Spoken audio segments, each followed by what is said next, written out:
Continuing Chapter 11, Invisible Walking. By the time the sun was right overhead, I was just coming into the clearing. Rick was coming into it from the far side, but we did not laugh or wave or come shouting towards each other as we would have a week before. We smiled and walked solemnly towards the clearing pine, but Stalking Wolf was not there. I wanted to tell Rick everything that had happened to me, but I had the feeling he already knew, that he had, in his own way, been touched by the same inexplicable beauty, and that he had triumphed over his own personal demons in the dark. The clearing seemed different somehow, as if it was a stage instead of a live place. Rick seemed to sense it too, because he did not laugh or wave, even when we got close. He looked for Stalking Wolf, but he was not there, and we went towards the tree to see if he were not hiding on the side of it, the trunk away from both of us. But when we got to it and went all around it, we did not even find his tracks. We were puzzled. It was not like Stalking Wolf at all to be late for something as important as this. It never occurred to us that he might be sick or hurt. His age alone seemed proof to us that he was indestructible. I wondered if perhaps Rick and I had both miscounted our days, and I had a picture of Stalking Wolf coming the next day and telling us that we had to start all over because we had seen another person before our time was up. But it was unlikely that we were both wrong about the day, and we sat down under the tree to wait. Much as I wanted to tell Rick everything that had happened, it did not seem right to speak out loud there at that moment. I could see Rick bubbling with the same mysteries, but we sat in silence for a long time. Finally, I saw a twig at the edge of the clearing. It was bent intentionally in the form that Stalking Wolf had told us meant something important here. I was up and running towards it 2 steps sooner than Rick, but he got there first anyway. What we found was a perfect, newly made footprint that we knew had belonged to Stalking Wolf. There were more prints backward down the trail, but they stopped at the edge of the clearing. We went all around the outside of the clearing looking for signs, but there was no print or mark anywhere around the perimeter. We scoured the whole clearing and even the tufts of grass. The print was fresh. If he had walked on the ground, he left no mark, and if he had walked on the patches of grass, he had not bent them down. The footprint was too fresh for the grass to have come back up the way it was. We sat down again under the tree to puzzle it out. Stalking Wolf's voice broke from above us like thunder out of a clear sky. My heart doubled up, but I did not startle. The voice seemed to come out of the sky. A week ago, I saw 2 boys walk into the woods, the voice said. Today, I saw 2 men come back out.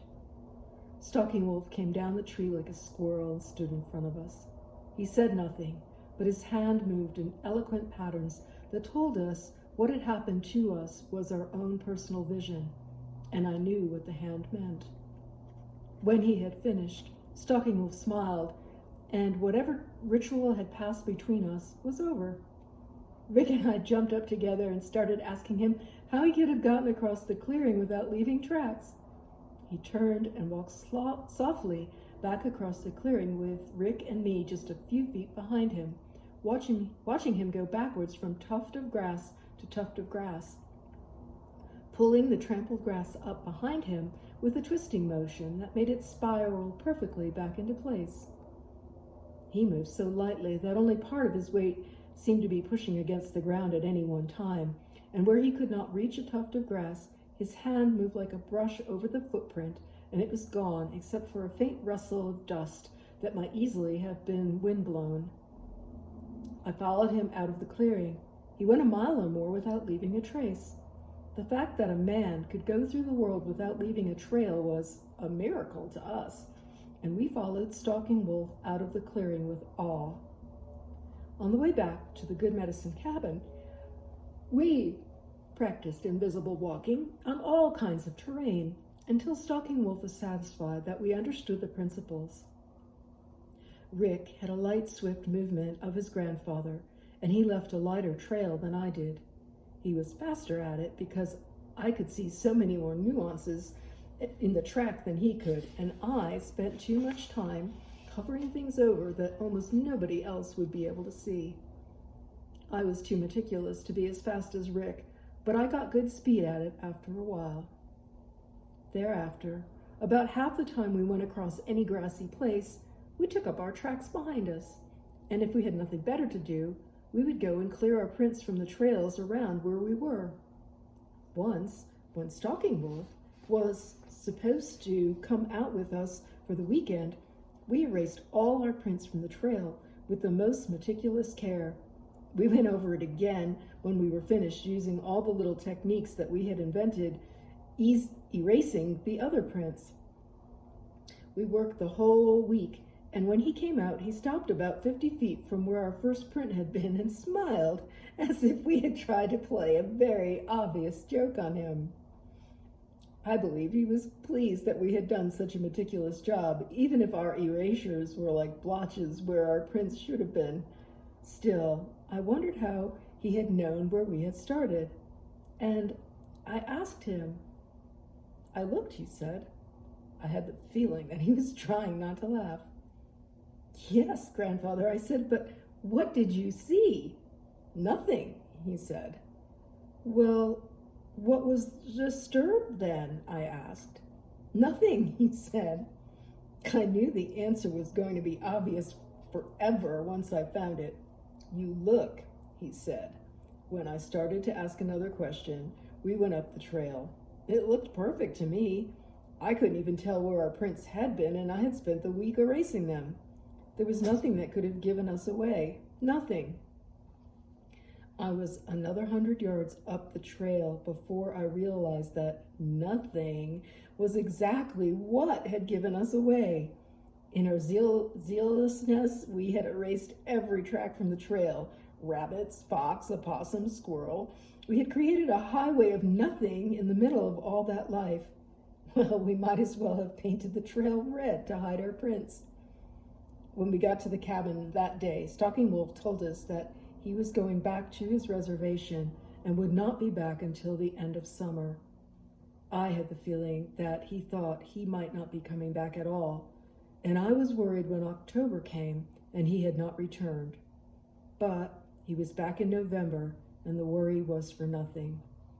I believe he sensed my fear and decided on a ceremony as a way to make me understand that our friendship was a special bond that could not be damaged by time or distance.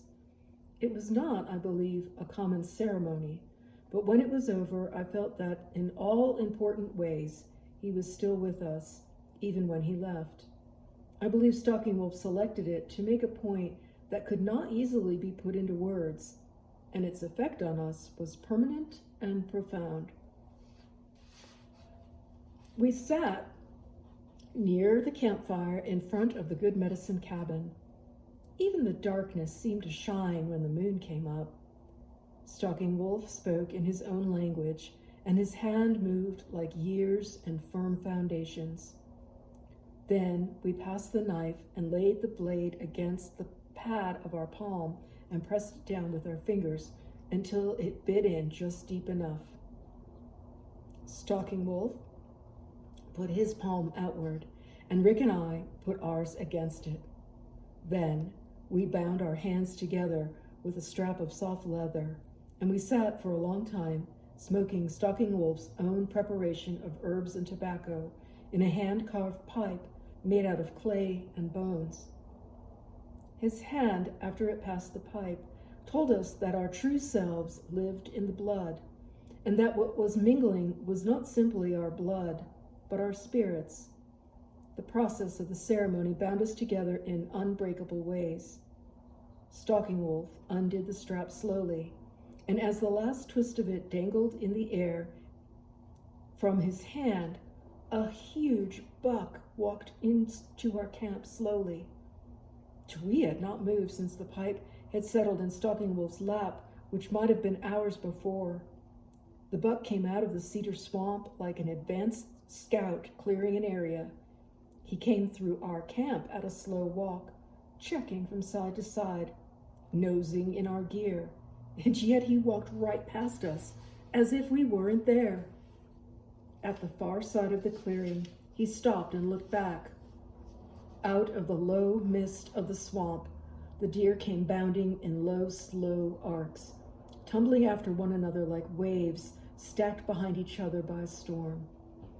4 doe and 2 fawns came gliding like the moving parts of the same creature across the clearing. They seemed to flow into the air, landing softer than ballerinas and leaping up again as if they had intended to leave the planet. When the last of them had bounded beyond the glow of our fire, the buck gathered himself like a storm cloud and sprang up and over the bushes into the dark. Stalking Wolf's hand rose like a benediction. "The spirit that moves in all things," he said, "has shown us great favor. Invisibility is a great gift." And it was true. To have been invisible even for a moment was great good fortune. To be invisible outside of the miracle was hard work. We worked constantly on being invisible. Stalking Wolf taught us its secret. Passing unobserved is indistinguishable in practical terms from being invisible.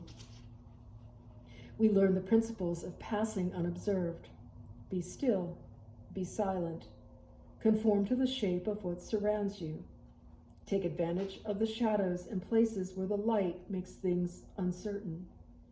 Stand above whenever possible. Most things do not look up. Deer rarely do. If you want to be invisible to humans in the woods, he taught us, keep your profile below chest level. Look around trees, rocks, and other obstacles close to the ground, not at eye level. We practiced every technique, but it was not until we learned to blend in mentally with the woods that we became as good as invisible. We practiced constantly, working to make ourselves as good as invisible even when we moved. A flowing motion is harder to observe against the background of the woods than an erratic or eccentric one. One of the things that attracts predators to the sick and injured is the way the motion of their bodies clashes with the flow of the motion around them. Move as the wind moves, Stalking Wolf had taught us, and we made our motion flow like the movement of leaves on wind-bent branches. Even around the house we practiced, getting up and fitting our walk in behind someone who went past, walking in their footprints as their feet moved out of them. Our legs almost touched theirs. We would glide invisibly behind our parents and our friends, dropping off before they turned to see us and slipping into a shadow or into a chair as if we had been sitting in it all the time. We drove everyone crazy, including each other, popping up out of nowhere, rising out of a shadow of a tree or a wall, and suddenly appearing in the middle of a conversation to the surprise of whoever was standing there. When I moved right, with the precision of my training blending perfectly with the pattern around me, I could catch out of the corner of my eye a faint halo of the glory that had come to me with my vision. I could see it shining out of all things like the bright shadow of the spirit that moved beyond them.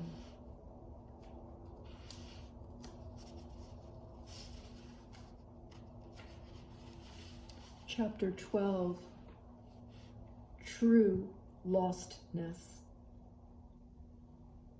Rick and I were inseparable. When anyone saw one of us, they were sure the other was around somewhere, and 9 times out of 10 they would be right. Even when one of us went somewhere alone, the other got a report of it as soon as we got together again. We shared everything. At the time, the only human being in the world who knew what was really going on in my life and understood it was Rick. There was too much I could not share with my parents for fear of frightening them into keeping me out of the woods.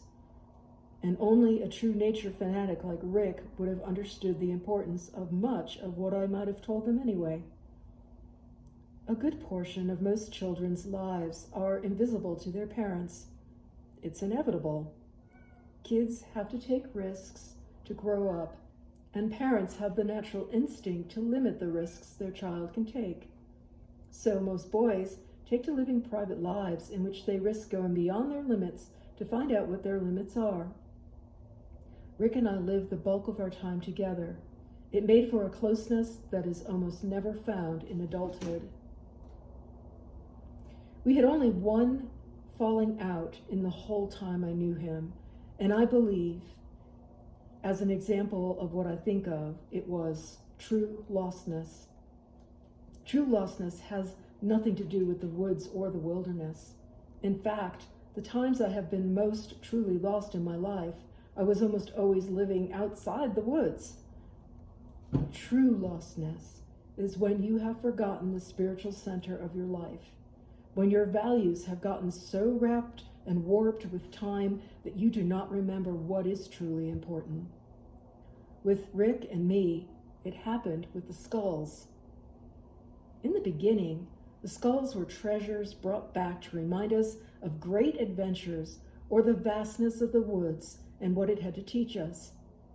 The center of our lives was the understanding of nature. Skulls were a part of our study. We collected them, identified them, analyzed them. They were part of the woods that we could carry around with us, into school, at home, anywhere we needed. When city life and permanent rules crowded in on us, we needed a piece of nature to sustain us. Skulls were good medicine, something sacred because of its correspondence with something greater. The skulls were a direct link with nature that kept us in contact with the true center of our lives. The process by which we lost that link was gradual, and I doubt that even an introspective adult would have noticed it. It occurred because we focused so intently on the skulls that they took on an importance in themselves, and not for what they could teach us about nature. Gradually, we stopped collecting specimens of nature and started collecting skulls. It was not long after that we began to spend more time at home with our collections than out in the woods collecting. When we went out into the woods, we could not get out of the back of our mind that we might find a skull. And when one of us did find one, the other was happy for him, but envious. Inevitably, we came to a perfect skull, and both of us reached for it at once. We argued, of course, the greed for skulls making us blind to anything else. I let him pick it up, having no idea he would try to claim it. He picked it up, thinking I was acknowledging his right to keep it. We fought over it all the way home, and when Rick took it into his house with him after an especially bitter exchange, we were no longer speaking to each other. For a while, our collections sustained us. We went every day to school on the same bus, and we never talked, except to taunt one another with the number of skulls in our collections or the rarity of a skull we had just found. When we passed each other in the woods, we did not even nod. And we passed each other continually because we were constantly in the woods. It was as if each of us were afraid the other was going to beat him to all the good skulls. We missed most of what was going on around us because of our greed for the skulls, and we stopped looking up or around. Skulls were found on the ground. We looked nearer and nearer to our feet, and gradually we passed each other without even looking up, and we passed everything else the same way. The trails might just as well have been winding through a factory for all we looked around us. It took something spectacular to shake me out of that stupidity. I was going down into a marsh where I had not been before, and I found the only beaver mound I have ever seen. Rick and I had always wanted to observe beaver, but we had never found any. It was an incredible opportunity, and I bent down to look inside. There were no beaver alive to watch, but I found the next best thing: 3 full skeletons. I shouted for pure joy and turned to tell Rick. Well, he wasn't there, of course, and I felt like the last person on earth. Rick was the only one who could really understand what a fantastic luck it was to find not one, but 3 full skeletons. Usually all we found was a bone or a piece of bone, and we treated even the smallest bone with reverence. When we found a bone, we would rope off the area with twigs and string, and then we'd sit off from it a little ways and observe it undisturbed before making estimations about what part of an animal it was. Then we'd try to figure out, by then, what happened to it. The tracks were usually long gone, but sometimes there was a bit of fur or feather that could give us a clue to guess from. Usually the body had been attacked by dogs, and we'd have to follow the tracks all over the place looking for the next bone, which might be hundreds of yards away at the next spot the dog lay down to rest. That was why the skulls were so precious. Skulls were almost always carried away to be eaten, the brain left for last and carried home, kind of like ice cream. To find a whole skeleton in one piece was worth a kingdom. 3 were worth an empire. Well, there was nothing to do but go find Rick. I did not really care what I would have to say to him to be his friend again. The skull was nothing. He could keep it. We had wasted too much time over it as it was. As I ran looking for Rick, the woods were visible to me for the first time in weeks. Everywhere I looked, things seemed to have leaped ahead in time. Important changes in the greenery had come and gone unnoticed. I felt as bad about having lost that as I did about having not shared it with Rick. But I cheered myself with the thought that we would not lose any more wonders out of pig-headedness and greed.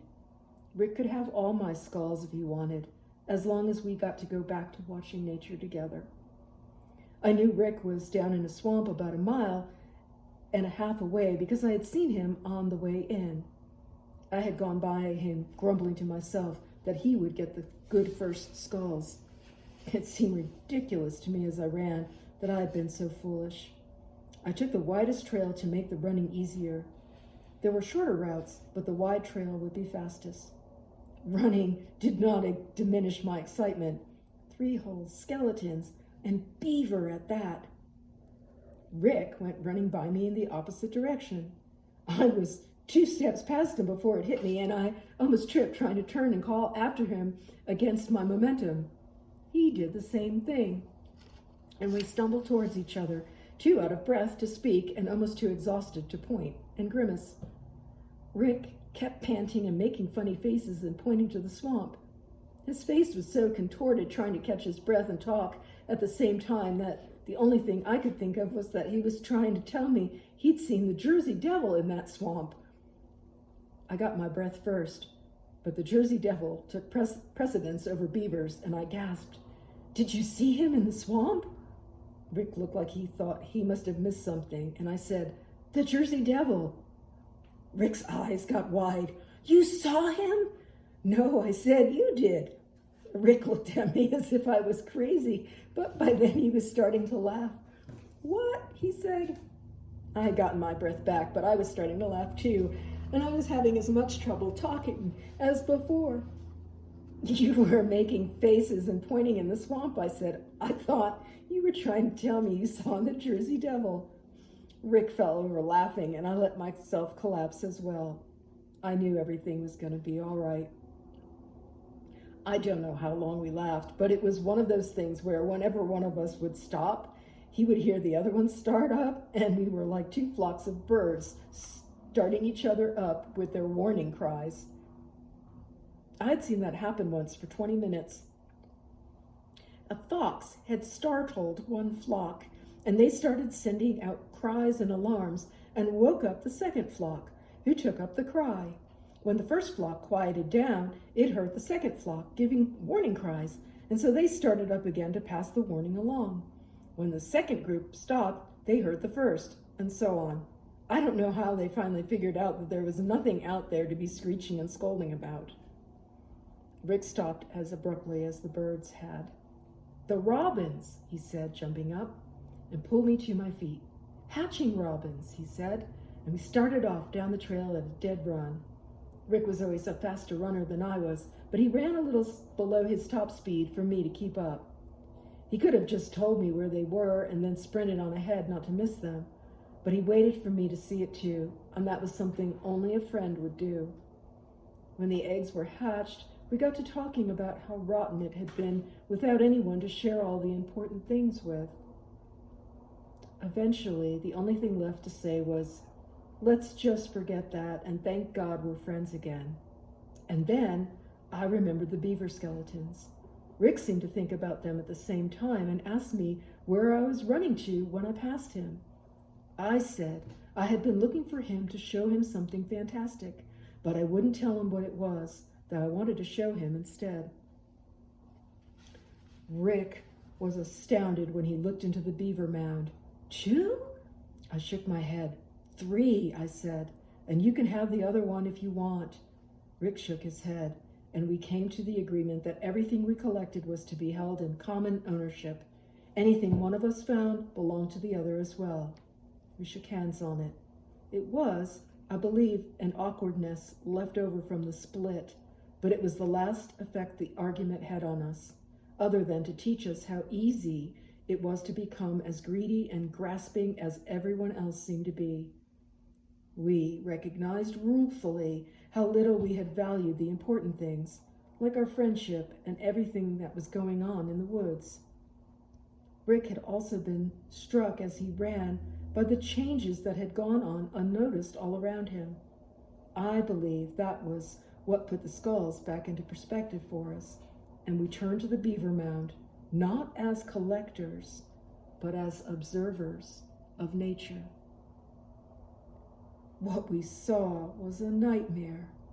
Further in the den were 6 other skeletons, all perfectly preserved, all dead.